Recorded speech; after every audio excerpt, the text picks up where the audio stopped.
Hi, everybody. Thank you for joining the webinar today. We're going to give it a couple more minutes just to make sure we have anybody who's a couple minutes late joining. We will be right back in 2 minutes here.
All right, I think we'll get started. Hi, everybody. Welcome to the webinar. My name is Michael Kraus. I'm a digital marketing manager here at Vishay and work in our global headquarters in Pennsylvania. I'll be your host for the day, and I would like to warmly welcome you all to today's webinar, Discover Innovative Passive and Semiconductor Component Solutions Essential to the Low-Speed Electric Vehicle Designs. Today we have Mr. Thomas Lorman, Director of Business Development for Automotive from Vishay, Europe, who will be the presenter today. In addition, our Vishay experts, Mr. Siva Kataro, Technical Sales Manager, and Mr. GP Siao, Senior Field Application Engineer, are here to assist in answering any of the questions raised by you in the Q&A module. Before we get on the presentation, a small reminder that 10 attendees who participate by asking a question will have a chance to win Amazon vouchers worth INR 1,000 each. The recipients of the gift voucher will be informed within 10 working days after the webinar via email. For additional terms on this giveaway, please reference the webinar's landing page. Please note, while we love to see your engagement in the session and hear questions from you, however, please post these questions in the chat using the Q&A module. Some will be answered via the Q&A box and some will be answered verbally. If we aren't able to get to any of the questions, we'll follow up with an email. With that being said, let's start the webinar. Our presenter, Mr. Thomas Lorman, Director of Business Development and Automotive, has been with Vishay for over 20 years and has been a field application engineer for the business development team in Europe for our automotive products. It's a joy to have him here with us speaking on our webinar. Mr. Thomas Lorman, over to you. Thank you, Michael. Hello, how are you? I'm Thomas. I'm responsible for business development automotive in Europe, and in our team we are working as field application engineers and want to support you as customer for your new application. In a technical matter, we will support you, but we also have the possibility to influence our product development according to your needs. So don't be shy, come to us and have new ideas for products, and we will consider this. In that way, I will start now with hopefully a good presentation and introduction, and I will switch off the camera, and then we have a wider bandwidth, Thank you. Today, we want to introduce component solutions for electrical vehicle applications. We are touching standard and innovative passive components and discrete semiconductors. As we see India as a high potential market for the two-wheelers, but also for three- and four-wheelers, We want to focus in this session on the transition to electrification. So we consider mostly the so-called low-speed electrical vehicles, LSEV. But we also show interesting reference designs for high voltage electrical vehicle usage. The agenda for the traction inverters, we developed a complete inverter to drive a 48 voltage motor with continuous 10 kilowatt power.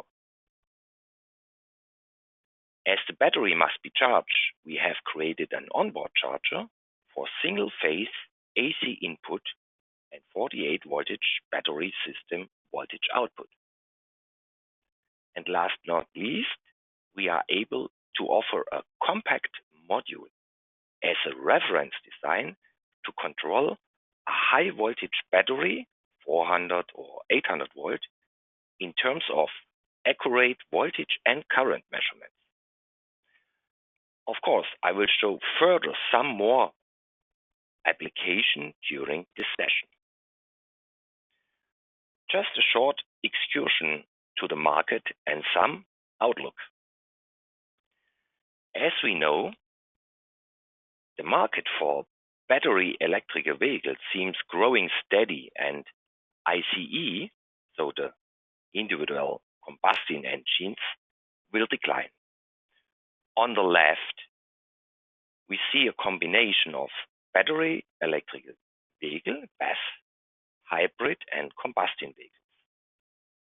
On the right-hand side, we see in light blue the picture does show all AP. AP means alternative power, and in dark blue, all combustion motor vehicles.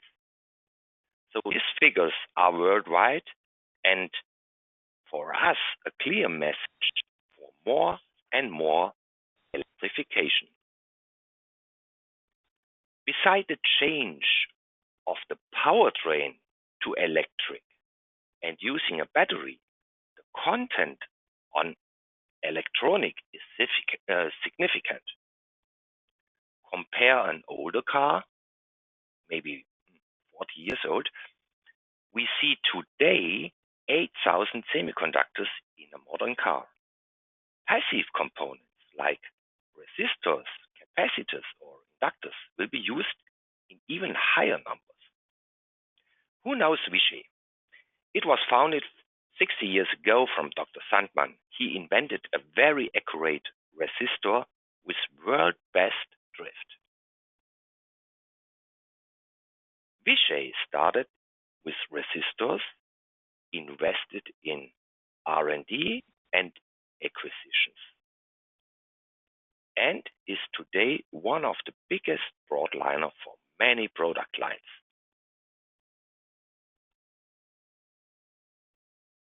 Looking on the first line here, see the Vishay portfolio compared to other suppliers. Semiconductors with diodes, MOSFETs, and optical parts, as well as most of the passive components like capacitors, resistors, and inductors. As mentioned in the beginning, there is a high potential for the low-speed electrical vehicle. We can find different growth rates between 4 and 40% for the next 10 years. Beside these listed key players in India, we see also hardware development activities of Mahindra, TVS Motors, and Hero as an example. There are probably also listeners in this webinar from these companies. What is the advantage of the low-speed electrical vehicle compared to a battery electrical vehicle with high voltage battery? Affordable due to lower voltage and no electrical shock. Easy to charge. In urban cities, they will be used for all kinds of transportation and services. We also know India will be supported from government to change to emission-free, where you can drive low-speed electrical vehicles. Even in America, they strongly consider this kind of mobility. The input from this slide is coming from the car maker GEM in US. The main statement here is less than 3 miles. Because the average of 50% of vehicle trips in cities is less than 3 miles per day, saying with the change to electric, the emissions in urban traffic might be reduced significant and your travel across the town does not really take longer.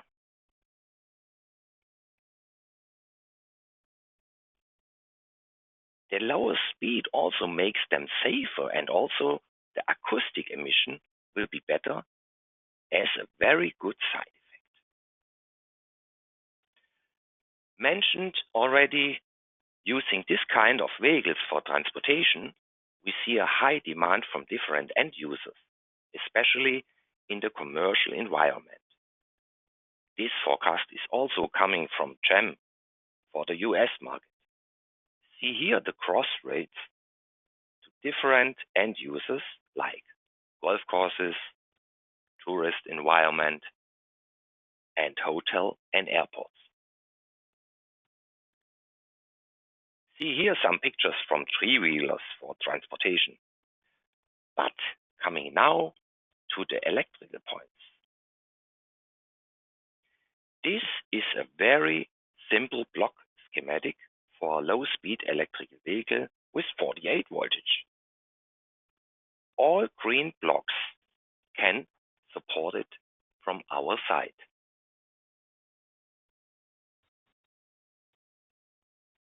So we definitely want to support the fast-growing market here. Vishay has designed a traction inverter with 48 voltage and 15 kilowatt peak power. We are using more than 60% of bill of material content from the Vishay automotive portfolio. The controller from the series C2000 and other ICs from TI, all power key components are from Vishay, such as the power stage, high side, low side switches, as top cooled package 80 volt and 1.4 milliohm, with 6 in parallel and a 100 volt Schottky diodes for overvolt protection. Each phase current will be measured with a power metal strip shunt resistor. In first design with 2 300 microohm in parallel. For the DC link capacitance, we are using multiple polarized hybrid conductive polymer assembly aluminum capacitors in parallel with 150 microfarad and 63 volt in 10 by 10 millimeter, with a current capability of 3.5 amps at 125 degree and only 50 milliohm ESR. A samples have been tested. Next step is scheduled for this June, and we are expecting measurement results accordingly. After final stage and internal release, we are able to share complete circuit, including bill of material, layout, and Gerber files. Vishay has not the intention to sell the running application, but is able to share a link to manufacturer for series production. If we are looking on the block diagram, we see in the top the input from the power supply of the battery, as well as digital inputs, for example, for the seat control. Analog inputs below are needed for the braking and for the gas pedal. We see also digital outputs for the light and indicator, all controlled by a microcontroller. And below, we see the power stage of the motor driver, including the encoder. If we are looking on the power stage, we are using a B6 topology with high side and low side drivers. And each of them, as already mentioned, we have 6 in parallel to reach the needed current capability. Below, you see the gate driver plus current amplification circuit for driving all 6 gates successfully. Using 80 volt MOSFET top cooled to get the dissipation heat outside. On the right hand side, we see the encoder input signal and signal processing of the motor temperature. As one symbol, we have the microcontroller C2000 series shown. This schematic does show one of 3 phases. Beside the power stage, we need to manage input filtering and various power supplies for the system. We are using all passive components from Vishay and, apart from few special ICs, also our automotive qualified eFuses, as well as optocouplers. For galvanic isolation, protection, and noise decoupling. See on the right-hand side for digital inputs. On below, protection for the CAN-FD interface is realized with bidirectional ESD diodes approved from the Volkswagen. Coming to the onboard charger. The unidirectional onboard charger is also a Vishay IP and is in an A-sample status with nearly 75% of bill of material. The input is a one-phase grid 230 volt AC. After rectification, an optimized transformer, including a resonant inductor, will be used in LLC topology. Later on, a little bit more detail about this. For input and output rectification, we are using cost and space effective power modules.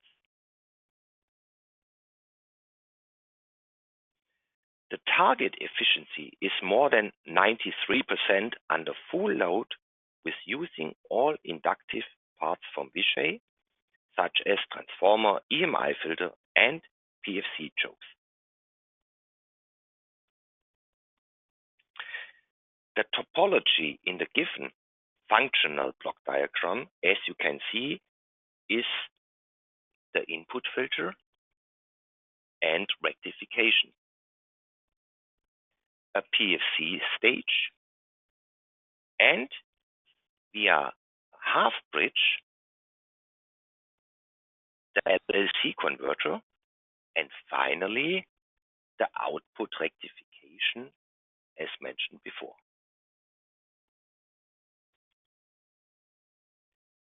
On the top, you can see the AC input from the grid with filters and the rectification. The input filter is very simple because of the use of silicon carbide diode in the PFC, which does reduce reverse recovery noise and losses. The filter has a common mode choke plus a differential LC filter and Y capacitors for EMI reduction. The soft start is based on the PTC resistor, which charge the DC link capacitor. The onboard charger can stay in standby with supply provided by the PTC. Now, when the power is needed, we are using two thyristors or SCR, silicon controlled rectifier, which triggered by a simple DC voltage. To control the thyristors, we are using an optocoupler for galvanic isolation and noise decoupling. See on the very left here. In the next stage, the PFC power stage.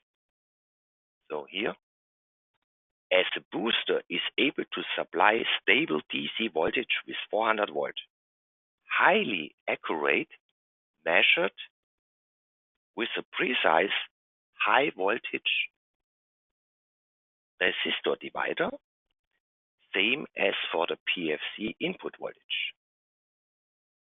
The switch is a silicon superjunction MOSFET, not a silicon carbide, with 600 volt and 40 milliohm in combination with the already mentioned silicon carbide diode, 600 volt, 30 amps, integrated in a power module.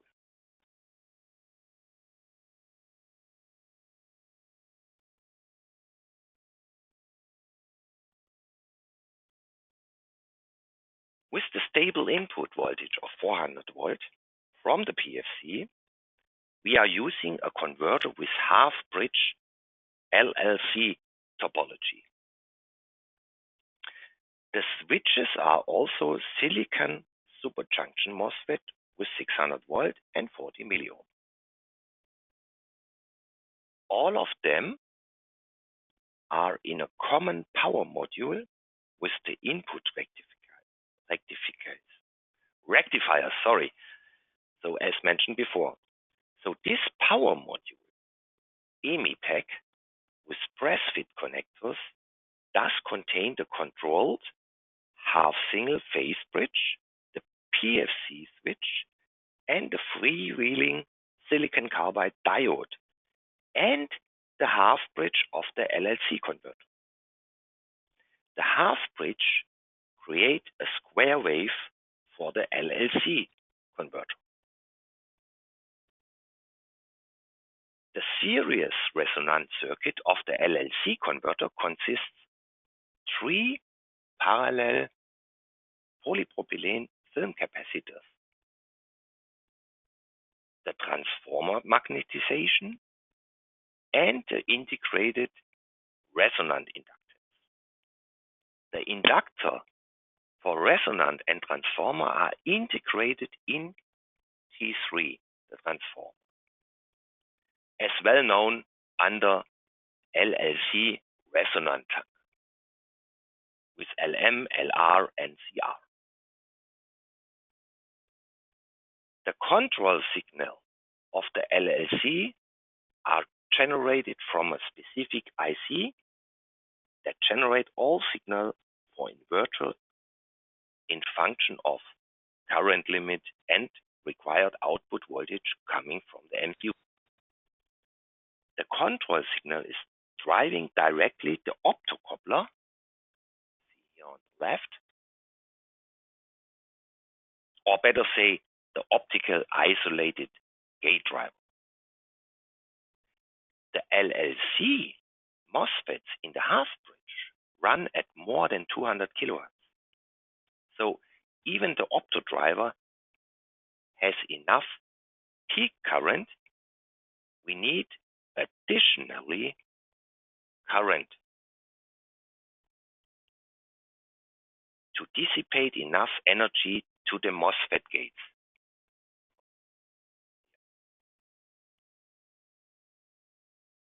The optocoupler allows to reduce noise between differential control section and bootstrap and isolate the power supply. With the transformer ratio we get after full bridge rectification, the charging voltage for the battery. Using trench MOS barrier Schottky diodes in bridge rectification with low VF reaching an efficiency of 96% for the complete onboard charger. So no need for synchron rectification at this point. The first bank of capacitor does filter the rectified current from the LLC.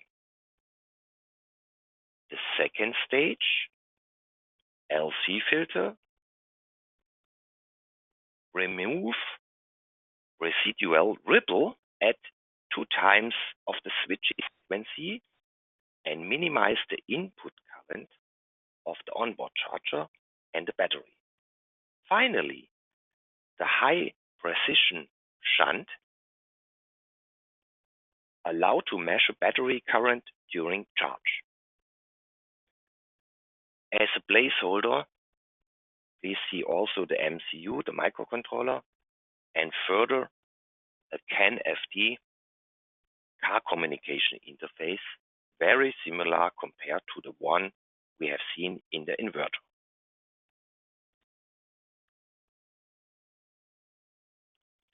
Even for low-speed electrical vehicle as four-wheeler, a power supply with 12 volt is needed. Therefore, we have designed a small, compact, bidirectional DC-DC converter, 48 volt to 12 volt, with a nominal power rating of 1 kilowatt. Why bidirectional? Because in case the main battery, 48 voltage, the driving battery, is completely discharged, a separate 12 volt battery is able to bring the car into safe position.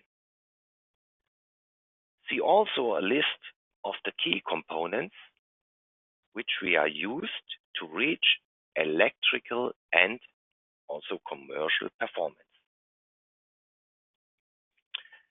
We have started reference designs and evaluation boards for our customer many years ago for the future market of electrical vehicles. Beside the already mentioned reference designs, we have on our roadmap a resettable E-fuse or safety switch for 48 volt, but also usable for 12 volt. A DC-DC converter, 400 to 48 volt. A high voltage E-fuse, resettable as well. An intelligent battery sensor, 400 and 800 volt, with up to 500 amp continuous.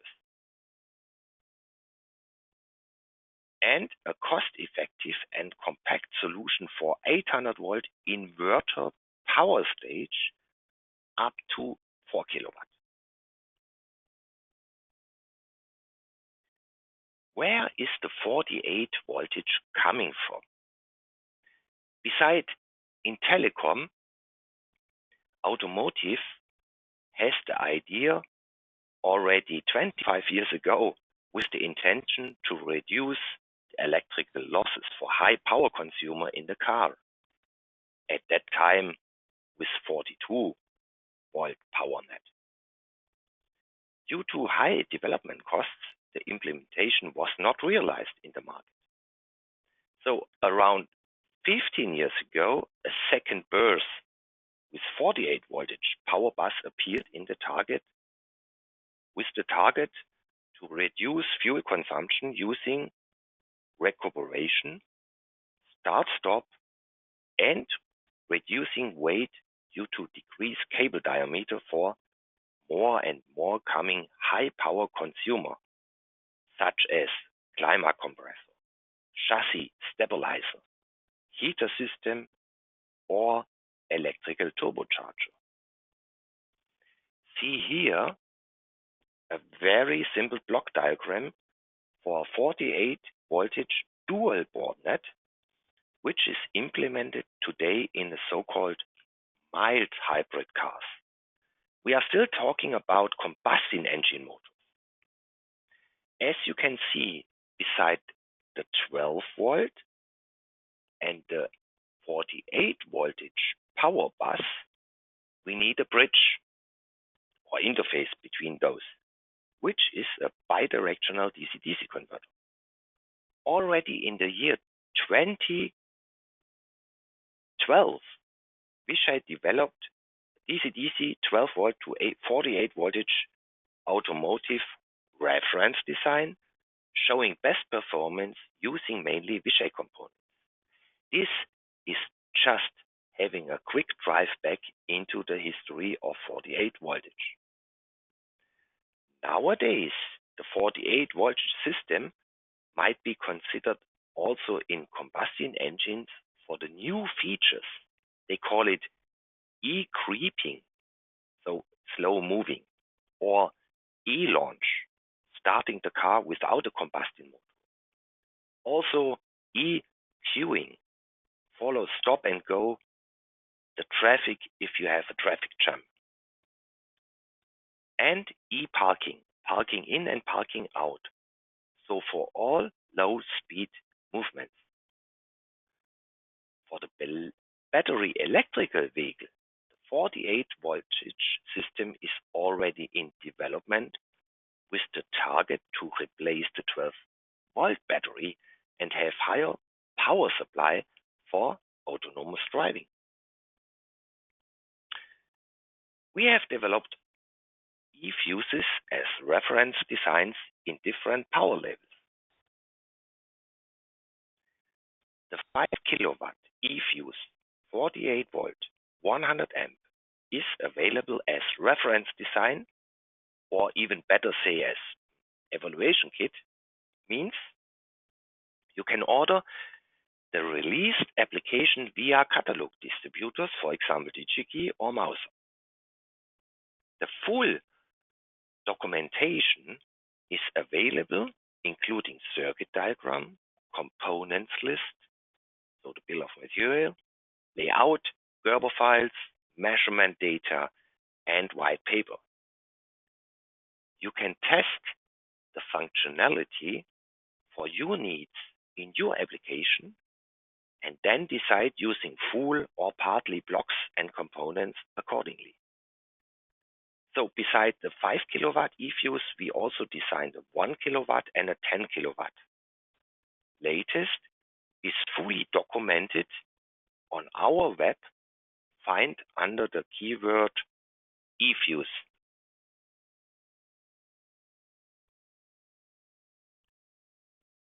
Looking into an existing reference design for a bidirectional DC-DC converter, 48 to 12 volt with 3 kilowatt, all documentation is available on the Vishay web too.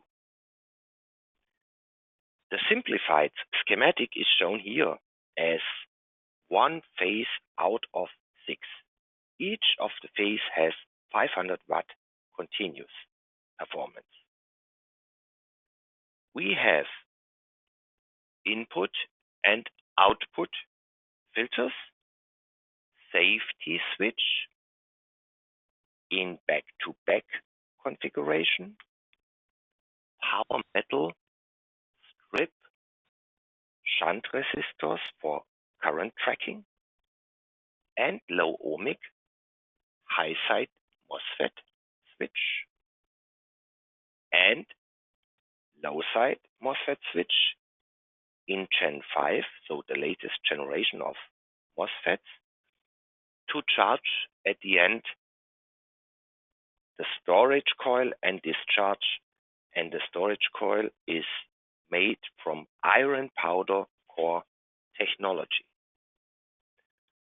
I want to repeat here, Vishay has not the intention to sell the running application, but we will technically support with all available documentation and our experience.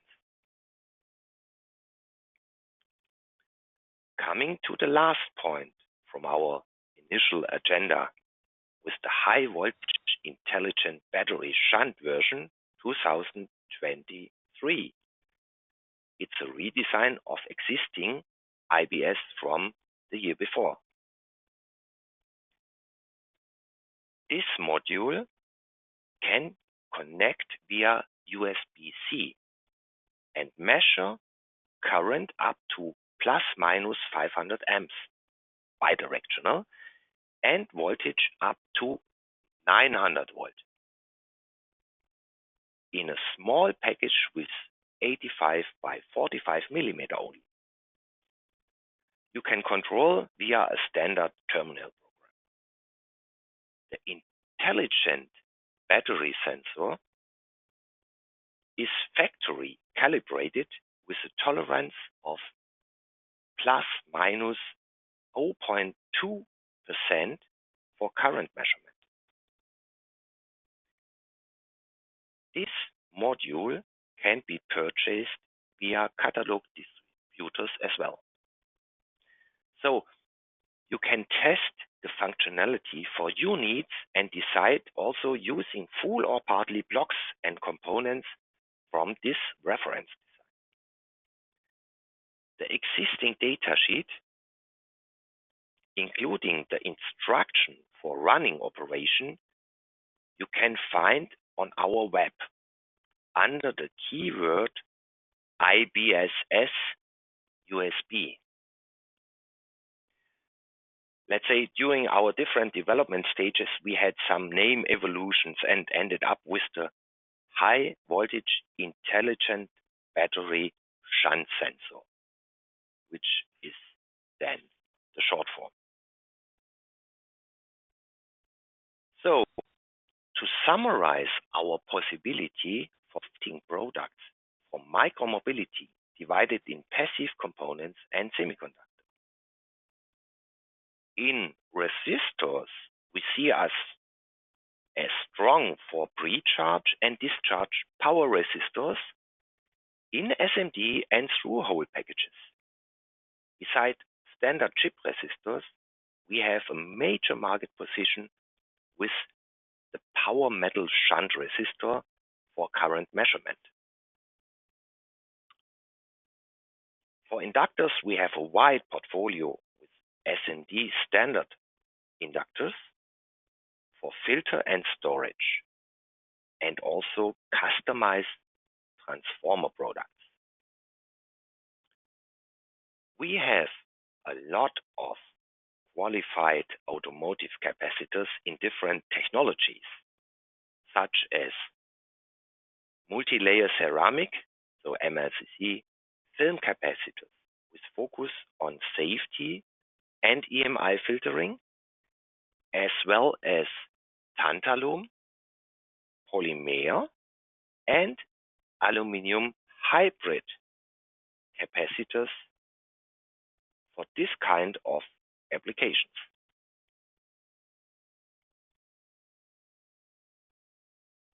For MOSFET, low voltage, so in the range of 40 to 100 volt, we have a clear top position.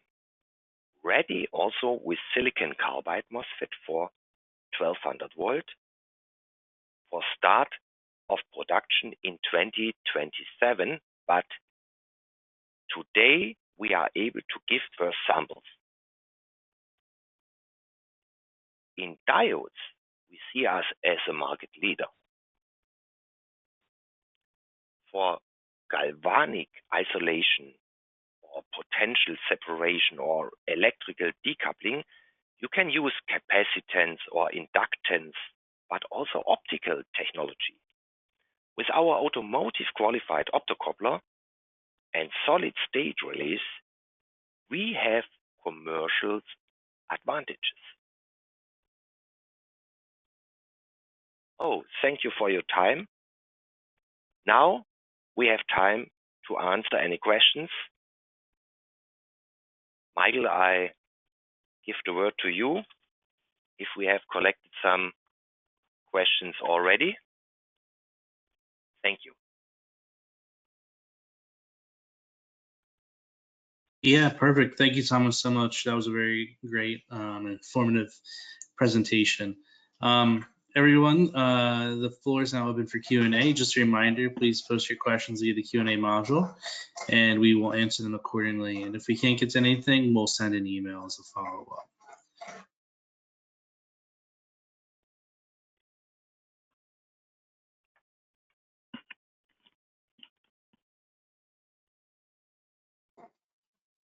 Steve, I know there's some questions that we've been queued up. I don't know if you want to queue them up for Thomas at all.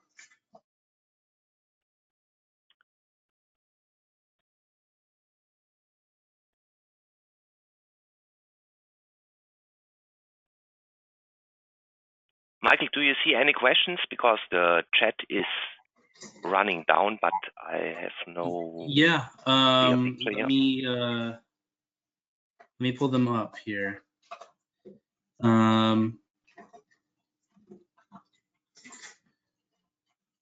Let's see. What specific challenges do low-speed electronic vehicle designs face in terms of passive and semiconductor component solutions compared to traditional vehicle designs?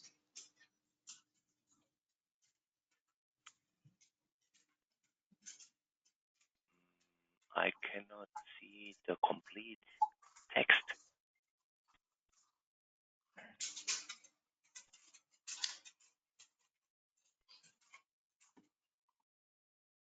Maybe you can copy it in the chat. Yeah.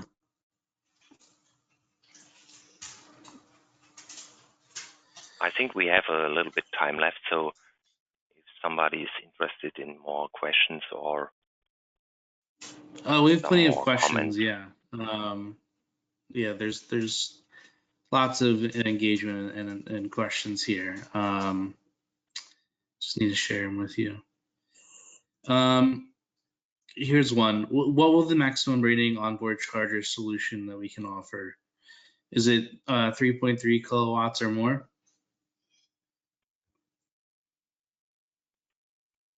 Can you repeat? Okay. Now I think I see it a little bit more clear.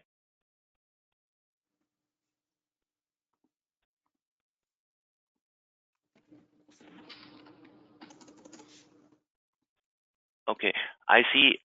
Is one question with the 96 volt? Is this correct? Yes.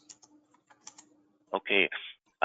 We talked about here 48 voltage mainly because due to the, let's say, safety regulations, at least in Europe, I think it's worldwide, many of the suppliers choose 48 volt.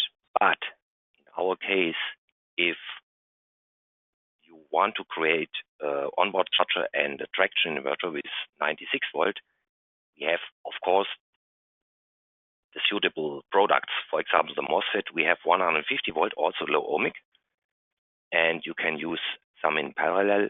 No question about this is possible.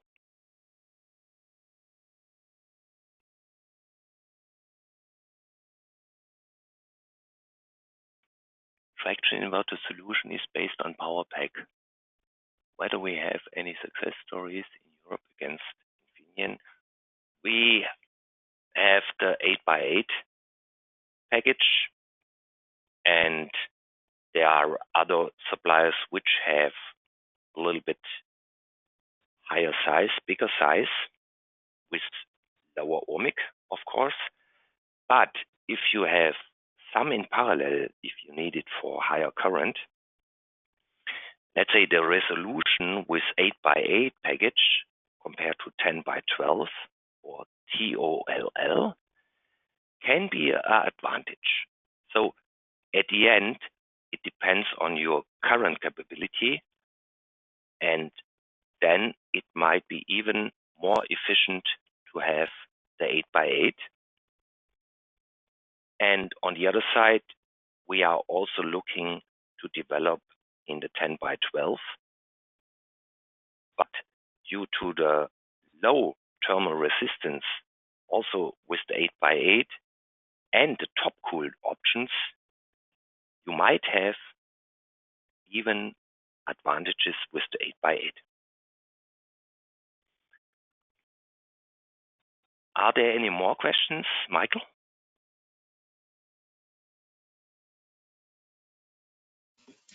Yes, there are. I see Okay. one here. I see with eFuse, is this correct? Yeah. Okay. What is the power of protection time? It's given in the white paper. We are talking about 2.4 microseconds switch off time. So usually if your system can consider less than 3 microseconds, then the eFuse will switch off in a good time. How high is the voltage can withstand? Yeah, if we are talking about the 48 voltage eFuse, we are using 60 volt MOSFETs, which can protect maybe not more than 70 voltage if you switch off a inductance load. But we can use additionally TVS, transient voltage, so diodes to have a higher capability, or using higher voltage drain source MOSFETs, for example, 80 volt or 100 volt. If this question is going to the 48 voltage eFuse, if we have the 400 or 800 volt, of course it's higher accordingly, easily 1000 volt for the 800 volt version.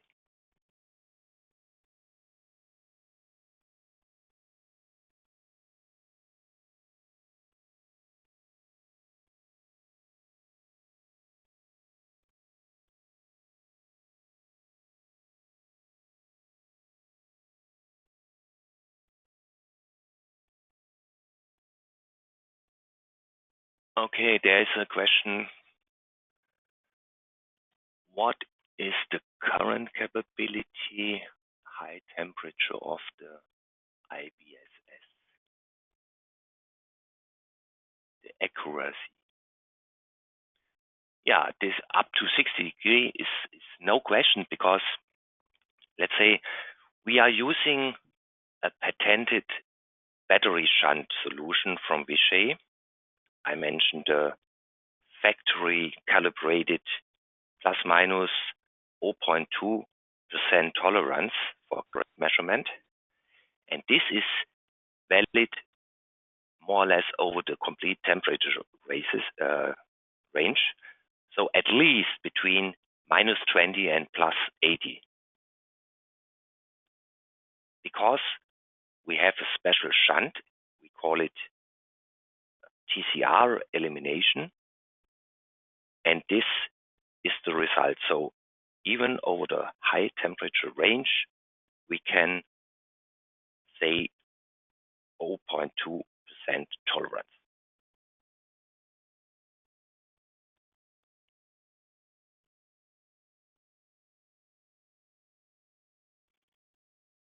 Are there any more questions?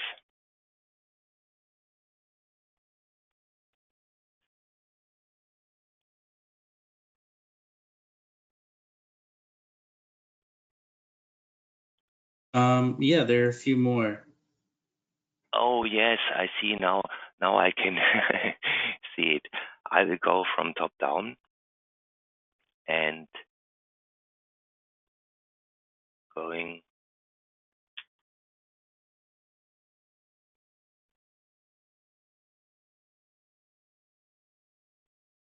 What is the maximum rating onboard charger solution we can offer? 3.3 kilowatt. So the 3.3 kilowatt is given from the one phase from the grid and not from the onboard charger itself. Of course, we can create a higher onboard charger, but don't mix this up with the 7.2, 11 or 22 kilowatt onboard charger for battery electrical vehicles. So this is for the 48 voltage or even for the 96 voltage. So we can go higher, but the input power must be there.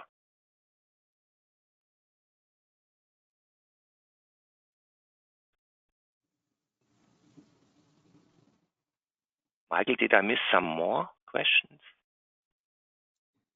I mean, there's a few more, but we can always get back to them via email if you prefer that. So.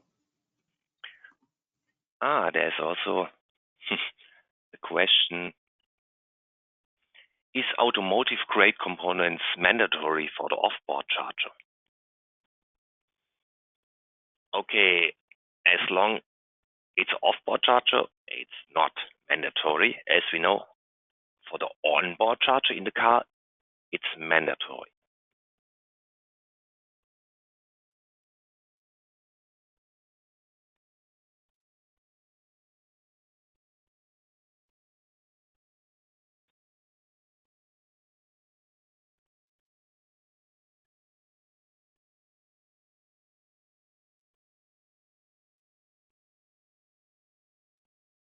All right.